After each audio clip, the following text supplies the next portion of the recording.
अरे पैमाने राहुल गांधी को जाके धरने बैठ जाएं, बाकी लोग मणिपुर पर खामोश रहें, न बोलें, तो इसलिए वो सिलेक्टिव हमको भी नहीं होना चाहिए। बंगाल की घटना ये मैंने आपसे कांग्रेस के लिए पूछा तो बीजेपी नहीं, मैं खाली कांग्रेस बात नहीं कर रहा हूँ।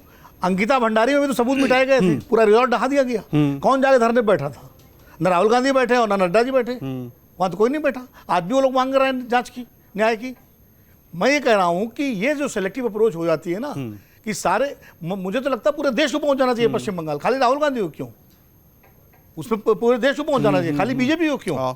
ये सवाल सिर्फ आधी आबादी का नहीं है, ये सवाल पूरी आबादी का है।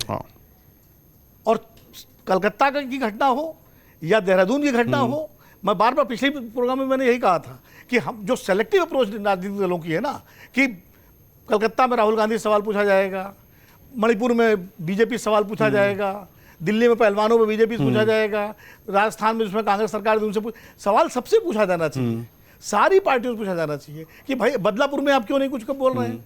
वो साथ में वो भी तो हो गया, वहाँ भी हाईकोर्ट ने बहुत फटकार लगाई है पुलिस के रवैये पे, सरकार को, सबको। तो वहाँ तो मैं कह रहा हूँ ये जो राजनीतिक दलों का या मीडिया का जो सेलेक्टिव रवैया है ऐसी घटनाओं के प्रति, निर्भया कांड में आप देखिए, निर्भया कांड की हम लोग बार बार चर्चा करते हैं, वो एक मील का पत्थर था ऐसे मामलों के लिए वो कांड। मतलब उसके बाद जो है तत्कालीन सरकार ने, तत्कालीन दिल्ली पुलिस ने 24 घंटे के अंदर अपराधी पकड़े, जबकि उसमें बिल्कुल अंधा मामला था, वो लड़की की खाली बॉडी मिली थी, लेकिन पकड़े। उसके बाद उस बच्ची को इलाज के लिए सिंगापुर भेजा गया, उसकी वो नहीं बच पाई, जब आई तो उसके शव को लेने के लिए पूरी सरकार वहां मौजूद थी आधी रात को, शीला दीक्षित से लेकर के और मनमोहन सिंह तक।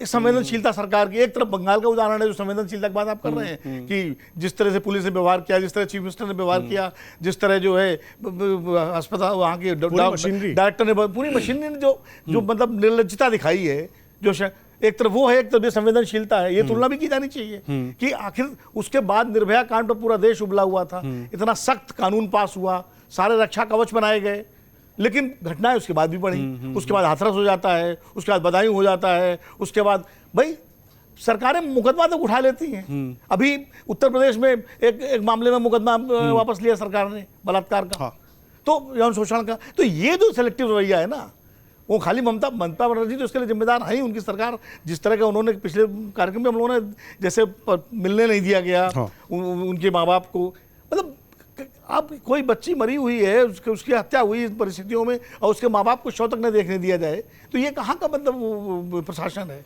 यही हाथरस में हुआ था, वो आधी रात को जला दिया गया था बिना उसको। तो ये जो पुलिस का रवैया है, ये जो सरकारों का रवैया है, ये जो राजनीतिक दलों का रवैया है, जब तक ये नहीं बदलेगा और ये मुद्दे जब तक नहीं बनेंगे। अभी संदेश खाली की चर्चा हुई, संदेश खाली के बावजूद संदेश खाली भी जीत गई ममता बनर्जी और सीटें भी 29 हो गई 23 की, तो जनता भी रिएक्ट करती है अपने तरीके से।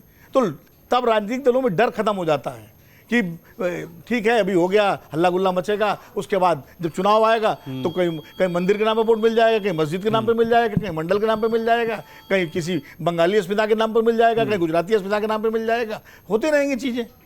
तो जो जनता का भी रिएक्शन बड़ा फौरी होता है, जनता का भी रिएक्शन ऐसे मामलों में, मैं तो कहता हूं ये आधी आबादी का मुद्दा नहीं है, ये पूरी आबादी का मुद्दा है, ये देश का मुद्दा है और इस पर सबका रिएक्शन एक होना चाहिए, चाहे किसी राज्य में घटना हो, चाहे किसी राजनीतिक दल की उसमें हो। महिला सांसद, उनका सेलेक्टिव रिएक्शन होता है। कहीं स्मृति ईरानी बोलेंगी, कहीं नहीं बोलेंगी, कहीं प्रियंका चतुर्वेदी बोलेंगी, कहीं नहीं बोलेंगी, कहीं प्रियंका गांधी बोलेंगी, कहीं नहीं बोलेंगी। तो ये जो सेलेक्टिव रवैया है, ये सबसे बड़ी जड़ है ऐसे अपराधों की। और बाकी तो मतलब कानून बना हुआ है, सब बना हुआ है, लेकिन कानून का इम्प्लीमेंटेशन तो हो। अब देखिए सीबीआई जांच कर रही है, उम्मीद है पूरा काफी हद तक जो है उस पर सामने आएगा मामला, और आना चाहिए और इसकी तह तक जाना चाहिए, और जिस गंभीर अपराध में जो लोग शामिल हैं उनको कानून के हिसाब से पूरी सजा मिलनी चाहिए। अगर आप ये वीडियो YouTube पर देख रहे हैं तो हमारे चैनल को सब्सक्राइब करें और बेल आइकन को दबाना ना भूलें। अगर आप Facebook पर ये वीडियो देख रहे हैं तो हमारे पेज को लाइक करें।